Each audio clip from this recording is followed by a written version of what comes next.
Ce que Dieu a en vue, ce n'est pas un système terrestre capable d'organiser, de représenter ou de matérialiser les choses, mais un instrument, un vaisseau de choix qui aura le témoignage de Jésus en dépôt dans sa plénitude.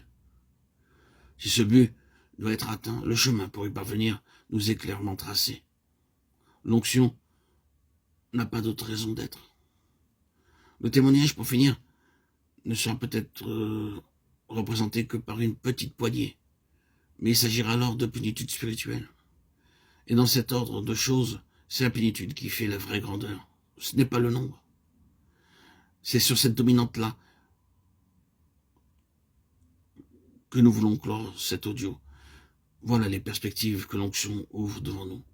L'avons-nous reçu? Avons-nous l'esprit? Eh bien, c'est avec ce but précis en vue que Dieu a mis en nous cette onction bénie. Pensez un peu. Dieu se fiant, se commettant à nous pour atteindre cet objectif. Dieu avec nous pour la restauration du témoignage de Jésus dans sa plénitude. C'est là notre espérance, bien-aimé, et notre assurance aussi. Et par quel chemin? Nous le voyons avec Anne, le chemin de l'impossible, le chemin où la nature n'est d'aucun secours, où nous ne pouvons rien faire. À chaque tournant, la nature se dresse en travers de notre route, sourde à nos gémissements, insensible à nos labeurs. Elle se met à la traverse de nos efforts et semble nous répéter constamment « il n'y a rien à faire, il n'y a rien à faire ». Ah oui, mais c'est justement cela qui fournit à Dieu l'occasion de s'interposer. C'est là que l'onction intervient. Je bénis Dieu, quant à moi, de ce qu'il a fallu Anne et Samuel pour frayer le chemin à l'onction de David.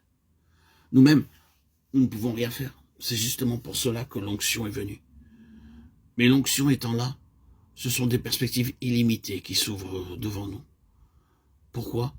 Parce que pour énoncer la même vérité avec d'autres mots dans cette affaire, Dieu s'est engagé. Dieu s'est lié.